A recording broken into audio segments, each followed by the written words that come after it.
Hi guys, it's Katie here with Life Mundane and welcome back to my channel. Today's video is all about curriculum I would not buy again. I'm going to share with you guys my 5 top curriculum picks for ones that I would not purchase again and share with you guys why that is. So let's get started. Hi, my name is Katie and welcome to Life of the Mundane. I am a second generation homeschool mom of 6 beautiful kiddos, and on this channel we talk all things resources. I love to share with you resources that are going to help you in your homeschooling and help encourage you in your biblical parenting and how you can utilize those to their fullest potential so that you can make the most of the little moments. This video is in collaboration with Devine over at Calm in the Chaos and Shauna from Homegrown Homeschool. These women are fellow homeschool moms and YouTubers that have so much great information on their channel. I will link their channels down below, as well as a playlist where you can see all the other moms sharing what doesn't work for them. I do want you to keep in mind as you watch through this playlist that just because a curriculum doesn't work for my family or for somebody else's family doesn't mean it's not going to work for you. I actually find that listening to these playlists and these kinds of videos can be incredibly helpful in picking the right curriculum for you, because the reason I dislike something might be the exact reason why it would be perfect for you, and vice versa. So be sure to listen through, hear all of these reasons, hear these ideas, and know that if you have a curriculum that's not working for you, it's okay to change. So without further ado, let's jump into the 5 curriculums I wouldn't buy again. The first one would have to be Language Lessons for Living Education from Masterbooks. We had used several different Masterbooks programs before, and I really do like a lot of the way they lay out things. I like how it's just open and go, but the language arts, it left a lot to be desired for me personally.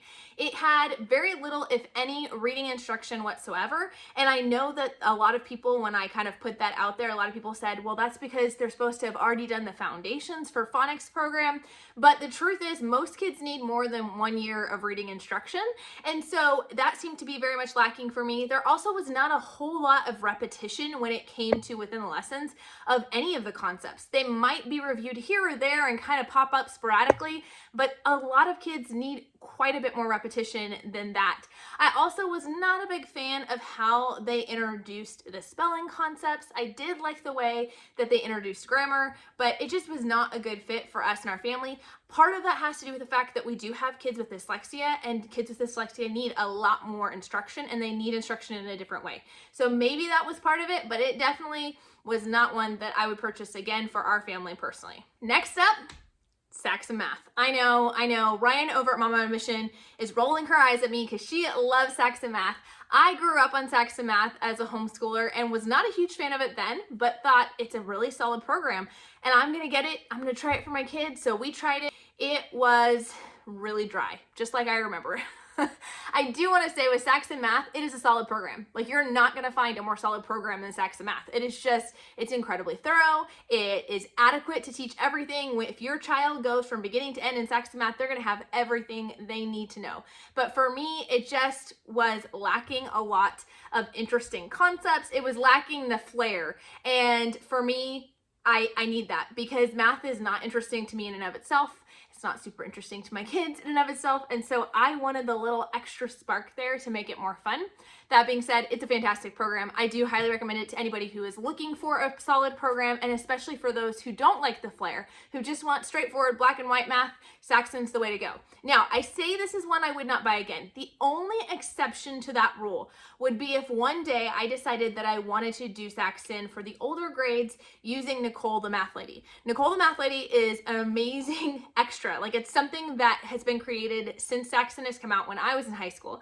And it is this amazing lady who teaches the lessons for Saxon Math. And she's very engaging. It's video lessons. It's way more fun than their dive program. And I've seen previews of her stuff. And I think that in the future, if I ever were to consider doing Saxon, the only way I would do it is with Nicole the Math Lady. Number 3 is Masterbooks Foundations of Phonics. I know, shocker. But I did use the program because a lot of people said that the whole reason I didn't like Language Lessons is because I hadn't done their foundations program, and I found it also to be lacking.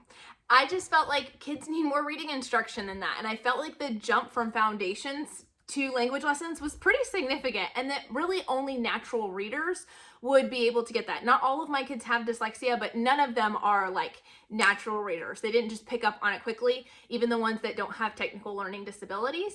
And so I just found there to be a real challenge with them. They also go through Foundations Phonics goes through Bible stories with your kids for each of the letters as they introduce those. I wasn't a big fan of how they taught the Bible lessons. I felt like they added a lot of extra stuff, but that was just me personally. Again, I'm kind of picky when it comes to retelling of Bible stories, and I just felt like they added some stuff I just wasn't really a huge fan of. Number 4 would be Abeka Science. Abeka Science is just really, really different. And again, it's just not my personal style, my personal take on how science should be done. They have a teacher's book and a workbook that you do with your child, and kind of in a nutshell, like the earlier years of science are all kind of the same different categories that you do with your child, and they just go a little bit deeper each year, which is fine. I think that there's wisdom to that kind of model, but I just kind of found it to be lacking. You kind of touch on health every year, but like at a different level. You kind of touch on a little bit of animal science or a little bit of this or that. I personally prefer to go really deep into one topic, which is why Apologia works so well for us and our family. I prefer to go really deep, dive super deep, go really broad within that one category instead of touching on a little bit of each thing. But I know for some people, that's exactly what they want. They don't want to be stuck in one topic for a long time. They would rather touch lightly on everything. So if you're a lightly on everything person, then you may want to check out Abeka Science. But for me, it just didn't go deep enough. I also really like the fact that with the Apologia Science, I'm able to do it with all of my kids all together, where with the Abeka Science, it is more sectioned off by grade. So the 5th and final one would be the Etiquette Factory. The Etiquette Factory is a really fun program out there that is a DVD and book designed to teach your kids all about manners. But for me personally, it just didn't meet the expectations that I had. I've used it in my home and I've helped teach it in a co-op setting. And for both situations, I just really didn't like the way that they presented the whole reason why we do etiquette in the first place. They presented it very much as when we're nice to people, it makes us feel better about ourselves. Very moralistic, and that we do things for others because it makes us feel good.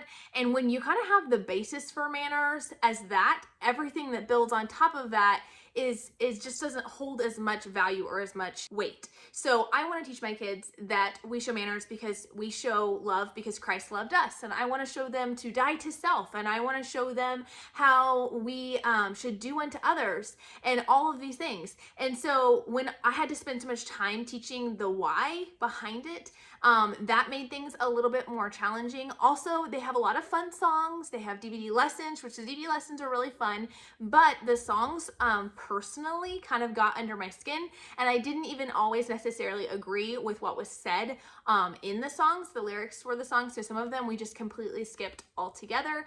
I don't think it's a bad program. I really don't. I just think that it's a really expensive program and that there was just a lot of rewriting that I had to do as a parent. So I personally wouldn't recommend it. They do have like an advanced etiquette that does not have a DVD, doesn't have songs.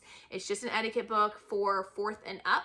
And that one I have just briefly flipped through. I'm not as familiar with that one. But personally, I just kind of prefer to take manners more from a biblical worldview. And so for me, I'm actually this year creating my own sort of manners course that I'm going to be teaching in our homeschool co-op, coming more from that biblical worldview and pulling all of those reasons why we have good manners and then what that looks like, what the outworking of that is.